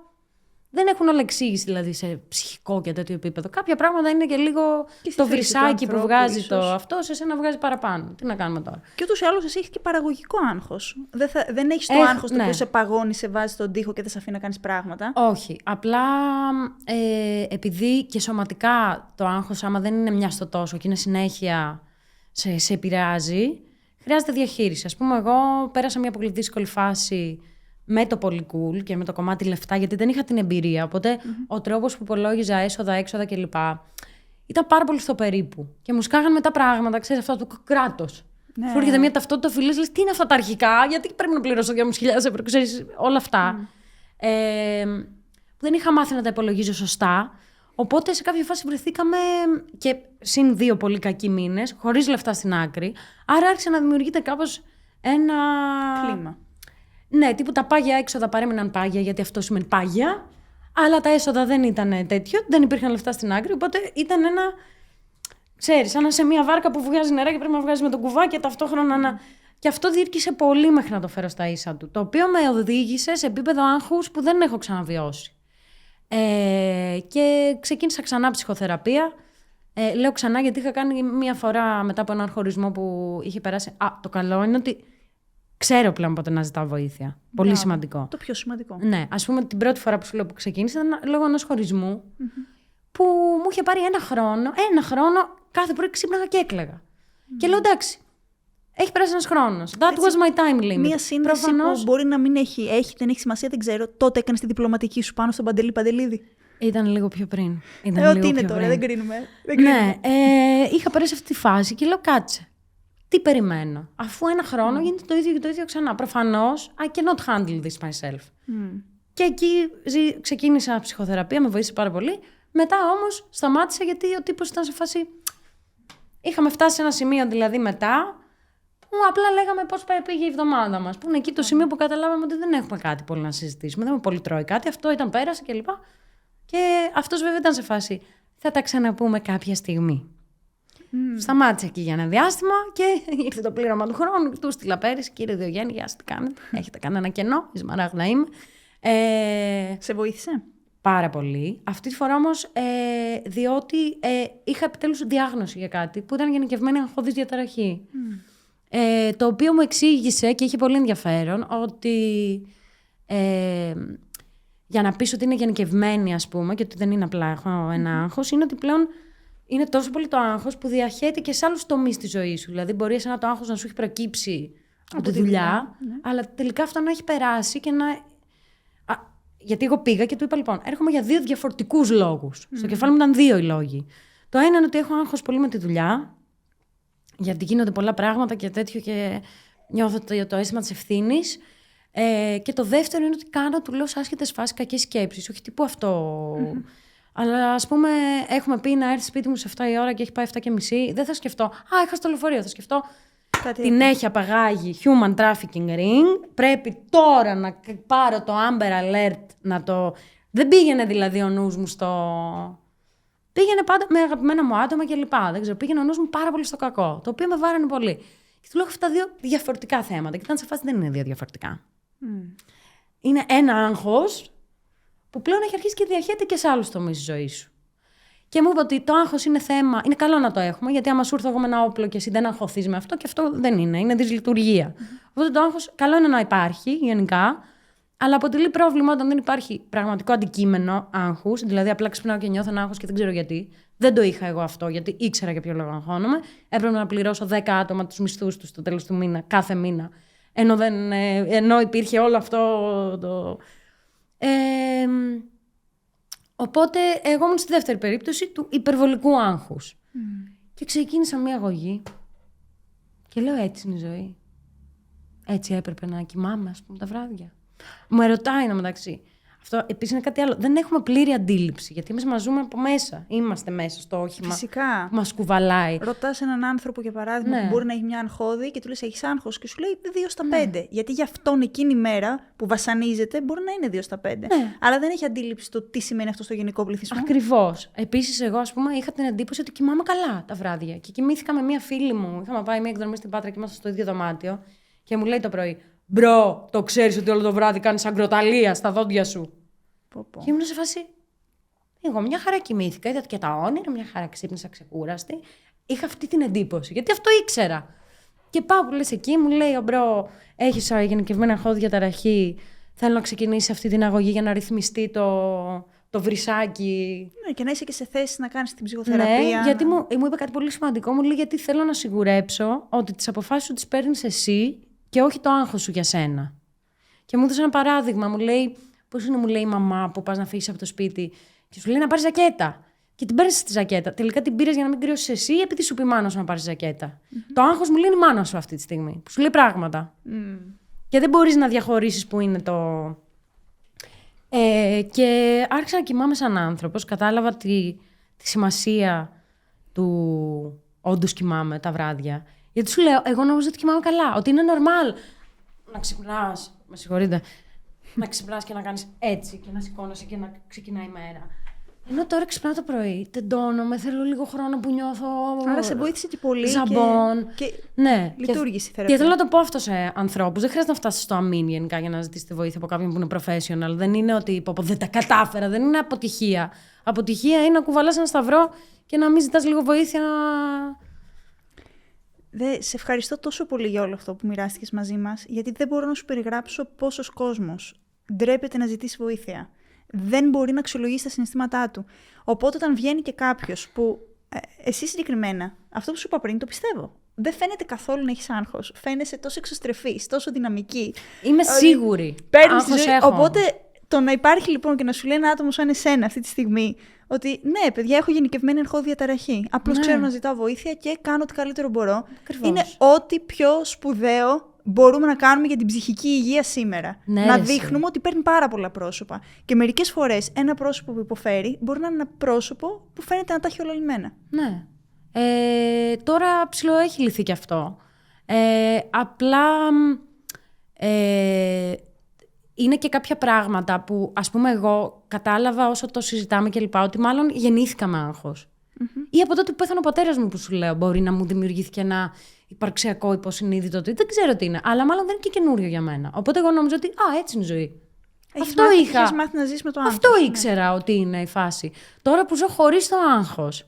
Καλά, απίστευτο. Αυτοί που φτιάχνουν αυτά τα φάρμακα και το τέτοιο. Άλλη ζωή, Να είναι καλά οι άνθρωποι. Δεν ξέρω πώς γίνεται αυτό. Δεν έχω. Πλέον, όταν σου λέω γίνεται κάτι που ξέρω ότι 3 μήνες πριν με το που συνέβαινε θα πάθαινα ταχυκαρδία. Τώρα είμαι σε φάση, ωραία. Συμβαίνουν αυτά. Έγινε, δεν μπορούμε να γυρίσουμε τον χρόνο πίσω. 1, 2, 3.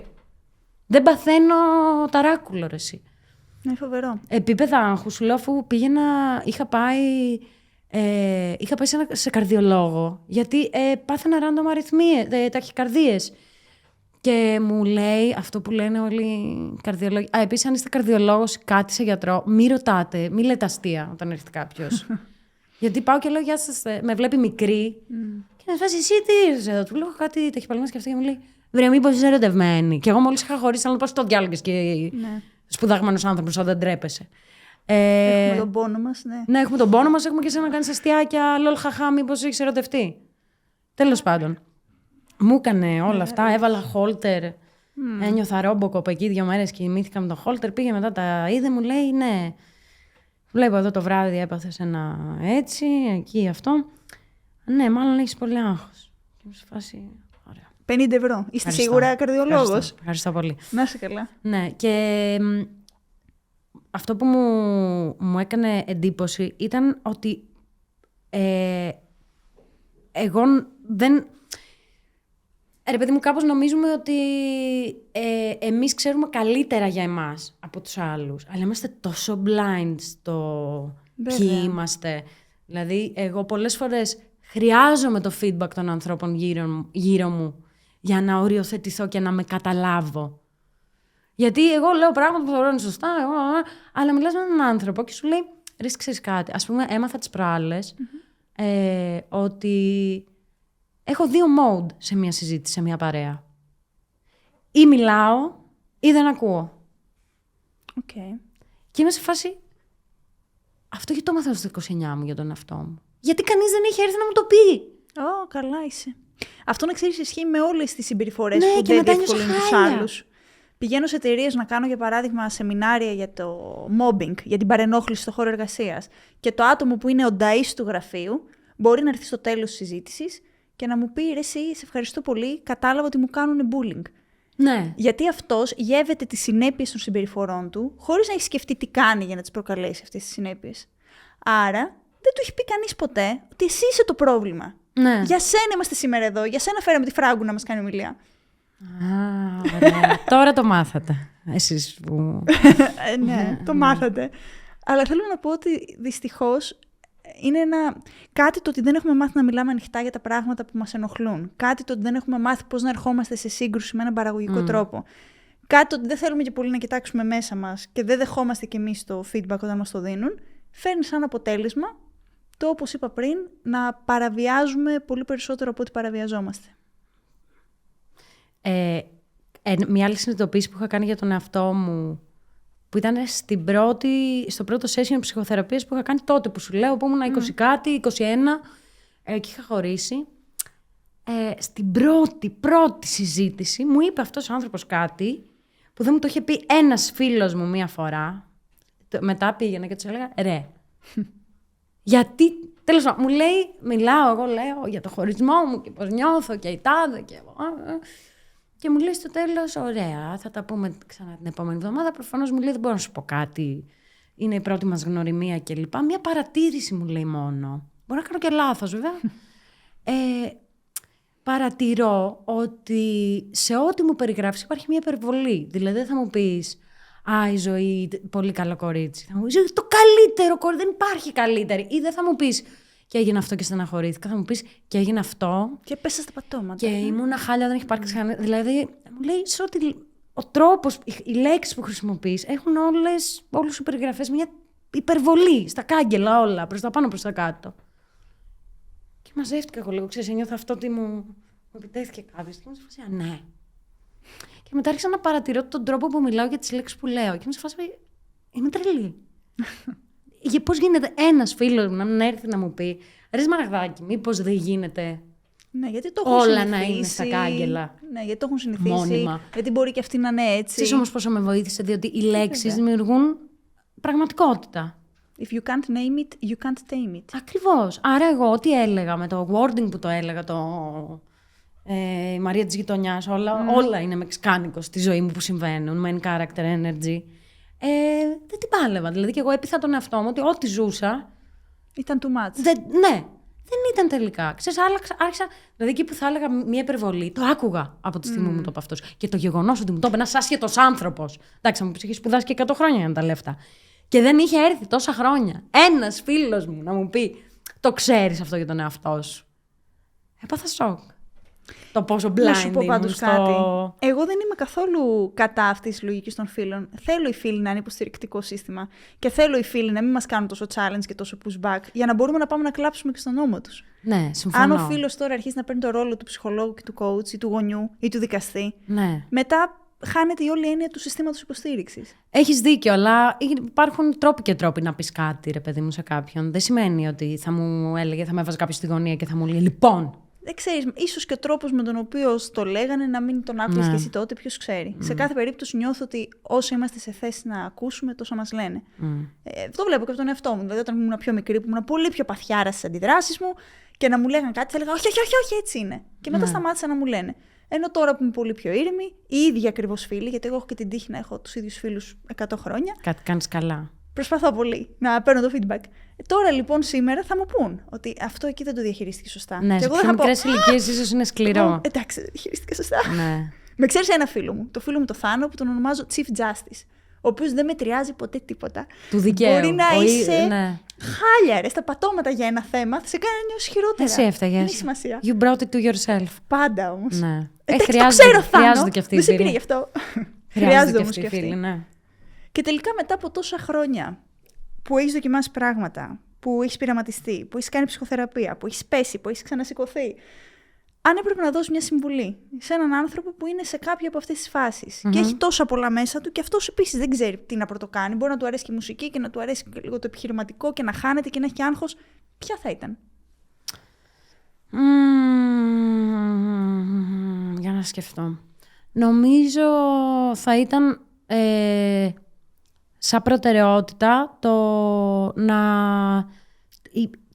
το experience, να γίνεται ένα review στο πώς βιώνεις τη ζωή. Είναι ωραία, είναι σκατά. Αυτοαξιολόγηση. Ναι, γιατί μπορεί να έχεις να κάνεις το επάγγελμα, ας πούμε, των ονείρων σου, αλλά η καθημερινότητά σου είναι χάλια, να μην είσαι καλά. Γιατί άλλο είναι το όνειρο, άλλο είναι η πραγματικότητα. Για παράδειγμα, έχω πολλές φίλες, ας πούμε, που ήθελαν να ασχοληθούν, να γίνουν ηθοποιοί. Αλλά είδαν πόσο δύσκολο είναι στην Ελλάδα είναι το ratio μεταξύ ανθρώπων που θέλουν να γίνουν ηθοποιοί και γενικού πληθυσμού. Δεν ξέρω, ίσως λόγω του Λέγκας, του αρχαίου θεάτρου. Ηθοποιών, μουσικών, μοντέλων, DJ. Μας τραβάει κάτι το καλλιτεχνικό ναι, πάρα πολύ. Υπάρχει πάρα πολύ τέτοιο. Κάθε σπίτι έχει έναν καλλιτέχνη. Οπότε είναι ένας πολύ δύσκολος δρόμος. Γιατί πόσες είναι οι θέσεις, πόσες είναι. Ναι. Δηλαδή, είναι για αν 100 άτομα προσπαθήσουν προς το ίδιο όνειρο, μάλλον το ένα, ας πούμε, θα το ζήσει όπως το φαντάζει στο μυαλό του. Όλα τα υπόλοιπα ίσως να το ζουν με έναν τρόπο που τους μαυρίζει την καθημερινότητα. Ας πούμε, είχα μια φίλη η οποία ήθελε να ασχοληθεί με αυτό. Το πέδεψε, μέχρι που έκανε ένα review και ήταν σε φάση αυτό το όνειρο. Δεν με τροφοδοτεί πλέον. Αυτό το όνειρο μου με κάνει να μην είμαι χαρούμενη. Μήπως να πάμε στο επόμενο όνειρο. Αυτό είναι πολύ σημαντικό. Δηλαδή να μην βλέπουμε μόνο τα πράγματα που γίνονται, που κάνουμε και λοιπά με όρους, πώς πήγε από likes, πώς πήγε από views, τι λεφτά έβγαλα, αλλά το πώς είμαι εγώ, απολαμβάνω τη ζωή. Δηλαδή, σε ένα χρόνο από τώρα, σε 2, σε 10, θα κοιτάω πίσω και θα λέω τι ωραία χρόνια, τι ωραία περάσαμε. Βέβαια, αυτό είναι λίγο προσωπικό μου, γιατί το βλέπω όλη τη ζωή, ας πούμε, σαν μια εμπειρία απλά. Οπότε πάντα ο γνώμονας μου είναι πώς μπορώ αυτή την εμπειρία να την κάνω όσο πιο πλούσια γίνεται. Ας πούμε, ναι, μπορεί να είναι το όνειρό μου να γράψω ένα βιβλίο, αλλά αν αυτό το όνειρο για 10 χρόνια από τη ζωή μου δεν μου επιτρέπει να πηγαίνω διακοπές, το θέλω όντως αυτό το όνειρο. Κατάλαβες τι θέλω να πω? Ότι είναι άλλος ο στόχος και άλλο η καθημερινότητα. Βασικά είναι και άλλο το όνειρο και άλλος ο στόχος. Κάποια πράγματα μπορούν να είναι και όνειρα. Ναι, Δεν ακριβώς. χρειάζεται όλοι να μπουν στη διαδικασία του στόχου. Ακριβώς. Και αυτό είναι οκ. Απλά το λέω, το διευκρινίζω αυτό, γιατί κάποιοι άνθρωποι είναι σε φάση, ναι, όλα καλά πηγαίνουν. Και πήρα την αύξηση και πήρα το τέτοιο, αλλά στάσου ένα λεπτό. Are you happy? Δηλαδή, μέρα μπαίνει, μέρα βγαίνει. Πώς είναι αυτές οι μέρες? Στο τέλος της μέρας, ξέρω εγώ, τι βαθμολογία θα τους έβαζες? Βγαίνει ένας μέσος όρος μέσα στον χρόνο 4,5. Μάλλον δεν είναι προς τη σωστή κατεύθυνση. Επίσης, δεν πιστεύω ότι υπάρχουν πρέπει ακριβώς. Τι εννοώ? Ωραία όλα αυτά, τα όνειρα που κάνουμε, τα πράγματα που κάνουμε, τι ωραία να συνδεόμαστε με ανθρώπους κλπ.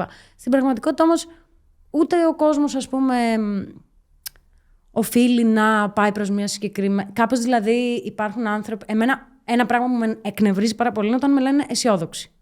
Θεωρώ την κατάσταση της αισιοδοξίας και της απαισιοδοξίας εξίσου delusional, γιατί και οι δύο περιέχουν το ξέρω τι θα γίνει, κάπως. Δεν είναι ακριβώς έτσι. Αυτορύθμιση δείχνει η Ναι, αισιοδοξία. αλλά υπάρχει. Ναι, ισχύει και είναι κάποιες φορές επιλογή να βλέπω τα πράγματα Ακριβώς. έτσι, γιατί αυτό με βοηθάει. Αλλά με ενοχλεί όταν με λένε αισιόδοξη, γιατί δεν πιστεύω ότι υπάρχει μια έκβαση συγκεκριμένη που προς αυτή τέτοιο. Δηλαδή, I'm in it for the ride, not for the destination.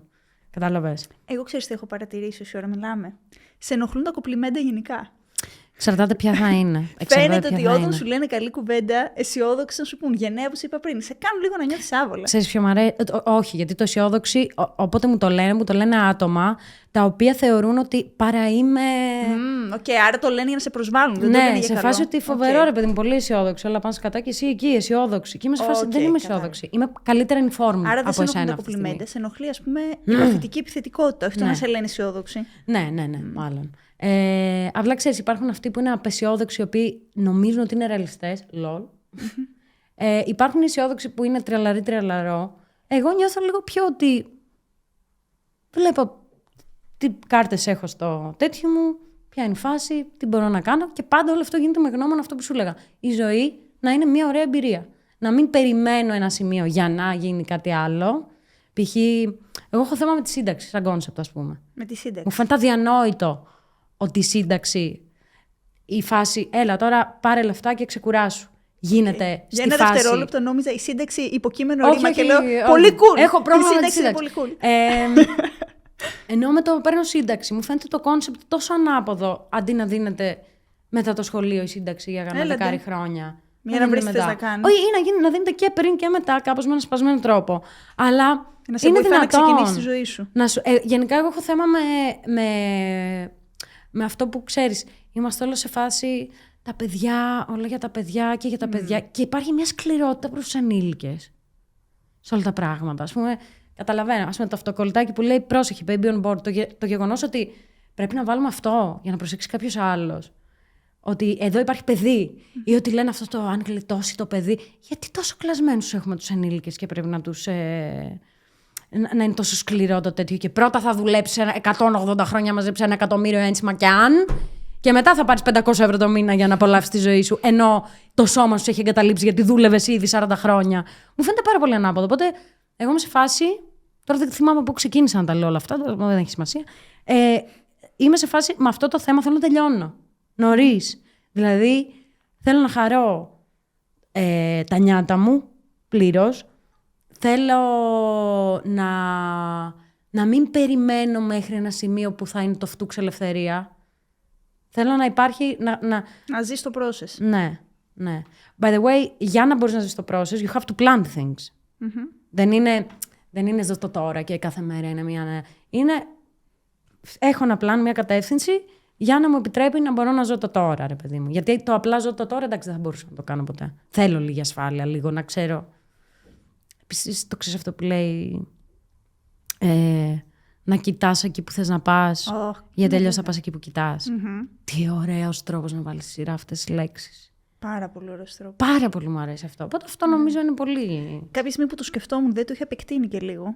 Και σκεφτόμουν ότι είναι πολύ σημαντικό όταν πηγαίνεις κάπου να πηγαίνεις εκεί γιατί εκεί θες να πας και να έχεις αυτό σαν γνώμονα και όχι το από πού φεύγεις. Ναι. Γιατί πολύ συχνά κοιτάμε το από πού φύγαμε και προσπαθούμε να φύγουμε όσο πιο μακριά γίνεται, αλλά τελικά δεν έχουμε κανένα σχέδιο για το πού πηγαίνουμε. Ναι. Και το ανάποδο, να νιώθεις ότι πρέπει να πας κάπου που να συνάδει με το εκεί που ήσουν. Ας πούμε, αυτό που σου έλεγα με το Σμαράγδα μουσικός versus Σμαράγδα που κάνει γεωγραφία, άσχετο. Μου πήρε πολύ καιρό να το χωνέψω μέσα μου ότι είναι μια άλλη δεν υπάρχει ταυτότητα. transition. Ναι. Τώρα κόβουμε αυτό και πάμε σε αυτό. Δεν σημαίνει ότι δεν είμαι και τα δύο ταυτόχρονα. Ούτε οφείλω να έχω μία ταυτότητα. Ναι, ξέρεις, γιατί ειδικά στο κομμάτι της καριέρας μεγαλώσαμε νομίζοντας ότι η καριέρα είναι σκάλες και πρέπει να τις ανεβαίνουμε. Ακριβώς. Δεν μας είπε κανείς ότι είναι παιδική χαρά. Αυτό! Και ότι μπορείς να κάνεις λίγο κούνια τη μια μέρα και λίγο τραμπάλα την επόμενη. Εγώ αυτό νιώθω με το cool. Γι' αυτό το απολαμβάνω πάρα πολύ σαν συνθήκη, γιατί γράφουμε βιβλία. Πουλάμε service. Τύπου να μας προσλάβει μια εταιρεία για να φτιάξουμε εκπαιδευτικό content για ένα event, whatever. Δημιουργούμε περιεχόμενο κάθε μορφής. Έχουμε φτιάξει επιτραπέζιο. Τώρα ξεκινήσαμε να κάνουμε events. Και είναι playground. Δοκιμάζουμε πράγματα, we fail, we succeed και γνωρίζουμε καινούργια πράγματα. Εγώ νομίζω αυτό το high γενικά ακολουθώ στη ζωή. Το να είμαι πάντα excited. Γιατί αν δεν είμαι excited δεν μπορώ να δώσω. Δεν έχω... Είναι και αυτό. Έχω προσπαθήσει πάρα πολύ να παραμείνω κακομαθημένη σε κάποια πράγματα και να μην πω άντε εντάξει θα κάνεις και πράγματα. Όχι, δεν θα κάνω πράγματα που δεν θέλω. Εντάξει, κάποια που πρέπει να τα κάνω για να γίνει αυτό που θέλω, αυτό θα τα κάνω. Τώρα. Αλλά πράγματα που απλά δεν θέλω, δεν καταλαβαίνω για ποιο λόγο τα κάνω ή τέτοιο, δεν υπάρχει περίπτωση. Εντάξει, μπορεί αυτό να είναι πολύ... Προφανώς το λέω έχοντας και καταλαβαίνοντας ότι υπάρχουν άνθρωποι που δεν έχουν άλλη επιλογή. Εννοείται, έχω το προνόμιο του ότι δεν γεννήθηκα, ας πούμε, άστιγη, το ότι έχω ένα support system που είπες και εσύ, το προνόμιο του ότι έχω ταλέντο. Οπότε, ναι, δεν το λέω σε φάση έλεος που οι άνθρωποι κάνουν πράγματα που δεν τους αρέσει. Όχι, το λέω απλά για μένα, δεν έχω επιλέξει να μην συμβιβαστώ ποτέ από εδώ και στο εξής, με μια καθημερινότητα που δεν απολαμβάνω. Ξέρεις τι γίνεται, πολλοί άνθρωποι περιμένουν να είναι οι συνθήκες καταπληκτικές για να βρουν αυτοπεποίθηση. Δεν έχουν καταλάβει ότι το κόνσεπτ της αυτοπεποίθησης είναι ότι δεν εμπιστεύομαι ότι οι συνθήκες θα είναι ποτέ τέλειες. Εμπιστεύομαι το ότι όπως και να είναι οι συνθήκες, εγώ θα τα καταφέρω. Ακριβώς. Αυτό με τις τέλειες συνθήκες είναι, θεωρώ, απλά δικαιολογία για να μην κάνεις act εκείνη τη στιγμή. Ναι. Γιατί επίσης αν οι συνθήκες δεν είναι εκεί που τις θες, το πρώτο step είναι να τις φέρεις εκεί που τις θες ή να κατάλαβες. Δεν περιμένεις απλά και μετά όταν όλα είναι τέλεια. Αυτό είναι στο κεφάλι μας. Πολύ ωραίο να ισχύει, αλλά δεν είναι ποτέ έτσι. Και εγώ θα ήθελα, θα ήταν ιδανική συνθήκη, όλο αυτό να το ξεκινήσω, αφού του μάθω ότι πέθανε κάποια θεία μου και μου είχε αφήσει 1.000.000 ευρώ και έχω καβάτσα και εγώ αυτό θα ήθελα σαν ιδανική συνθήκη. Αλλά τότε θα έμενε πίσω το όνειρό μου. Και όπως είπα και πριν, τον παίρνω πολύ σοβαρά το χρόνο μου. Κλείνοντας έτσι σιγά-σιγά. Σιγά-σιγά. Τώρα ξεκινήσαμε καλά. Μου χρωστάς να μου πεις τι Guinness ρεκόρ θα κάνεις. Λοιπόν. Δεν το ξέχασα, Σμαράγδα. Εδώ, πρώτη εδώ, στο από τη ζωή βγαλμένα. Εγώ είμαι άτομο που είχα πάντα συλλογές. Έκανα συλλογή πραγμάτων. Ένας μύθος είσαι. Μιλάμε, είσαι τη μέρα νοικοκύρης στο βράδυ αμαρτωλός. Πότε προλαβαίνεις και τα κάνεις όλα αυτά. Λοιπόν, τι συλλογές. Θα σου πω, όταν ήμουνα γυμνάσιο με λύκειο, είχε ξεκινήσει σαν πλάκα αυτό με μία φίλη μου. Είχα πάρει εγώ ένα βιβλίο Guinness που είχε τα ρεκόρ και μίλαγα με την κολλητή μου το βράδυ και τη διάβαζα. Ρε, στη ένας είχε κρατήσει 23 αυγά με το δάχτυλο, whatever. Και τη λέω, άμα εμείς μπαίναμε στο ρεκόρ Guinness, γιατί πράγμα πιστεύεις θα μπαίναμε? Τώρα 14-15 χρονών και μου λέει για εισιτήρια λεωφορείου. Γιατί χάναμε το σχολικό κάθε πρωί, πηγαίναμε στο μουσικό, που ναι, μεν δημόσιο, αλλά είχε σχολικό. Δεν ξέρω αν έχουν ακόμα. Και εμείς το χάναμε κάθε πρωί, την ώρα που παίρναγε, και παίρναμε το αστικό λεωφορείο και πηγαίναμε. Οπότε μου είπε αυτό, ξέρω εγώ, λολ χαχά. Και εγώ ήμουν σε φάση. Συλλογή εισιτήριων. Και έκατσα και το έψαξα. Και είχα δει το ρεκόρ. Ήταν μία που είχε 300.000 εισιτήρια. Και εγώ στο μυαλό μου σκέφτηκα 2 εισιτήρια εγώ κάθε μέρα. Και έχω και τη Βασιλική μου, είπαμε και στις άλλες μας φίλες. Εντάξει, γίνεται. Οπότε άρχισα να μαζεύω εισιτήρια. Το οποίο είχε ξεφύγει πάρα πολύ. Αυτό πες να ήταν ένα από τα πρώτα community projects που είχα κάνει χωρίς να το καταλάβω. Άρχισα να βάζω, εκτός από τα δικά μου εισιτήρια, είχα πει σε όλους μου τους φίλους, το οποίο το είχε μάθει για κάποιο λόγο όλο το σχολείο και μου έφερναν άπειρα εισιτήρια. Τύπου κάποιοι λέγανε μετά και στους γονείς τους και στο τέτοιο ότι κρατήστε τα εισιτήρια για τη Σμαράγδα. Είχα πάει και είχα βάλει σε κάποια καφέ στην Πάτρα που συνέβαινε αυτό τότε. Κουτιά που έλεγαν μαζεύω και εγώ εισιτήρια για τη Σμαράγδα. Οπότε άρχισαν να μου φέρνουν και για τη συλλογή μου άσχετοι άνθρωποι. Απίστευτο. Και εν τέλει κατάφερα να το ξεπεράσω το ρεκόρ. Έχω στην κατοχή μου πάνω από 300.000 εισιτήρια. Wow. Για να έρθω να μάθω μετά ότι αυτή που είχε το ρεκόρ είχε 300.000 διαφορετικά μεταξύ τους εισιτήρια. Εγώ έχω περίπου 150.000 το ίδιο πράσινο εισιτήριο. Έχω και διάφορα άλλα. Ναι. Αλλά εντάξει, δεν θα ήθελα να είμαι αυτή που έχει 300.000 διαφορετικά εισιτήρια. Τι άλλο κάνει στον χρόνο. Τι κάνει. Να Δηλαδή, σου πω κάτι. Θα ήταν εδώ να μιλάει για πολλαπλές ταυτότητες. Ακριβώς. Δεν θα ήταν. Μία ταυτότητα. Μόνο για μαζί πολλαπλά εισιτήρια. Οπότε έχω αυτά τα εισιτήρια με τη μάνα μου τσακωμούς να μου λέει μου μαζεύει τα σκουπίδια εδώ πέρα γιατί δεν μπορώ άλλο, για τα μικρόβια. Μια φορά θυμάμαι τώρα ήμουν 17 χρονών. Εντάξει, και παιδάκι. Και κάτι είχαμε τσακωθεί γιατί δεν έφτιαχνα το δωμάτιό μου και είχε πάρει ένα κουτί εισιτήρια και το είχε έτσι κάτω από τον έξω από τον μπαλκόνι, εκτόροφο. Και μου λέει, άμα δεν τέτοιο με το σφιγμένο δόντι της Ελληνίδας μάνας, θα σου πετάξω τα εισιτήρια. Και είχα βάλει ένα κλάμα. Βέβαια, αυτό το μάζευες με πόνο. Με πόνο. Δεν ήταν πώς τα μάζευες, ήταν και όλη η διαδικασία, η οποία παρεπιπτόντως, ο λόγος που για μένα πρωταρχικά είσαι επιχειρηματίας είναι γιατί σε όλα βρίσκεις και τον τρόπο και το profit. Το profit τώρα μπορεί να μην είναι απαραίτητο οικονομικό, αλλά είναι το ότι θα πάω να πάρω ένα βραβείο Guinness. Δεν τα κάνεις απλά για να τα κάνεις. Βλέπεις το επόμενο επίπεδο. Πώς μπορώ να το κάνω και να έχει impact. Πώς μπορώ να το κάνω και να βγάλω λεφτά. Πώς μπορώ να το κάνω και να χτίσω ένα community το οποίο θα παίρνει κάτι πίσω. Και φαίνεται ότι τελικά επιβεβαιώνομαι ότι αυτό το είχες πάντα. Ένα εισιτήριο του ΟΣΑ πήγατε να πάρετε, οι άλλοι έκανε ένα χιούμορ και εσύ ξεκίνησες και τα μάζευες. Ναι. 300.000 εισιτήρια. Ναι, είναι πάρα πολλά τώρα που το σκεφτώ. Και επειδή δεν γίνεται να σπάσεις ρεκόρ έτσι, δηλαδή δεν το έχω σπάσει αυτό που υπήρχε. Θέλει, ναι. Μπορείς όμως να σκεφτείς πιο δημιουργικά, γιατί αυτό τους ενδιαφέρει στον Guinness. Ας πούμε, υπάρχει ένας που έχει το ρεκόρ του ανθρώπου με τα περισσότερα ρεκόρ Guinness. Ο οποίος τι κάνει, σκέφτεται τι είναι κάτι εντελώς άσχετο που έτσι και δεν θα κάνει κανείς, γιατί ποιος σχέστηκε να κρατήσει 1 εκατομμύριο αμύγδαλα με τη μύτη του. Θέλω να πω anything can be a record, αν δεν το έχει σκεφτεί κάποιος άλλος. Μπορώ να πω εγώ. Ωραία, θα φτιάξω μια καρέκλα από αμυγδαλότσουφλα. Έχουν τα αμύγδαλα τσόφλι? Ναι, φυσικά και έχουν. Κοντά στη φύση έχω μεγαλώσει με έτσι. Στα τζουμέρικα. Ναι, και μπορεί να σπάσω ρεκόρ γιατί έφτιαξα το έπιπλο με τα Ναι, γιατί δεν το έκανε κάποιος άλλος. Δεν είναι επειδή είναι δύσκολο απαραίτητα. Οπότε σκεφτόμουν αυτά τα εισιτήρια να τα αξιοποιήσω αλλιώς και να βρω κάποιον μεγάλο χώρο. Αν μας ακούτε αυτή τη στιγμή και έχετε αυτό το χώρο κατά νου, let us know. Και να φτιάξουμε μια ταπετσαρία. Τύπου μία αίθουσα, είχα κάτσει και είχα μετρήσει τις διαστάσεις και τι επιφάνεια στα τετραγωνικά μέτρα καλύπτει αυτό το πράγμα. Πάρω όλα μου τα εισιτήρια και τα βάλω και φτιάξω ένα. Άρα θα είναι, ας πούμε, το ρεκόρ Guinness για μεγαλύτερη αίθουσα που έχει καλυφθεί. Με εισιτήρια. Ακριβώς. Να σου πω κάτι. Όπως λέει και η κολλητή μου, ό,τι είναι τώρα. Θα το πάρουμε. Τώρα. Ό,τι είναι τώρα. Να σου πω κάτι. Το ό,τι είναι τώρα. Αρχικά ποια είναι η κολλητή σου, μήπως είναι η κοπέλα μου, γιατί η κοπέλα μου το λέει. Η Αφροδίτη είναι πίσω εδώ. Αφροδίτη. Το ό,τι είναι τώρα είναι στάση ζωής σούπερ σημαντική. Και δεν είναι η τοπάθεια. Δεν το είναι ό,τι είναι τώρα. Είναι ό,τι είναι τώρα. Εγώ θα κάνω αυτό που είναι να κάνω. Ναι. Ό,τι είναι τώρα. Δηλαδή αντί να κάθεσαι και να λες ό,τι είναι τώρα. Πάμε, προχωράμε, κολυμπάμε. Αυτό. Το ό,τι είναι τώρα είναι πολύ cool. Ναι, το ό,τι είναι τώρα είναι full πολύ cool. Και με έχει βγάλει πάρα πολλές φορές από το στάδιο της γκρίνιας κλπ. Αλλά λες εντάξει, ό,τι είναι τώρα. Ό,τι είναι. Συνεχίζεις με τη ζωή σου. Ναι. Μας έχεις πει υπέροχα πράγματα σήμερα. Να σου πω και για τη δεύτερη συλλογή. Όπα. Δεν ήμουν Δεν είναι πολύ μεγάλη. Με ποιο νερό δεν είναι πολύ μεγάλη. Αυτό δεν το έχω πάει πολύ καλά. Hot Wheels. Αυτό ήταν όταν ήμουν φοιτήτρια. Δεν ξέρω γιατί ξεκίνησε αυτό. Απλά μου ήρθε. Μάλλον κάτι πάλι δεν θα ήμουν καλά. Γιατί το ψάξα μετά. Λέω τι είναι αυτό το συλλογάκια personality type. Και οι άνθρωποι που κάνουν συλλογές κάπως τους δίνει μια αίσθηση ελέγχου ή έχει να κάνει κάτι τέτοιο.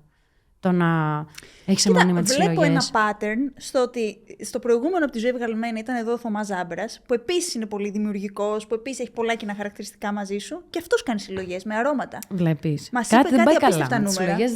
Οι συλλογές δεν είναι.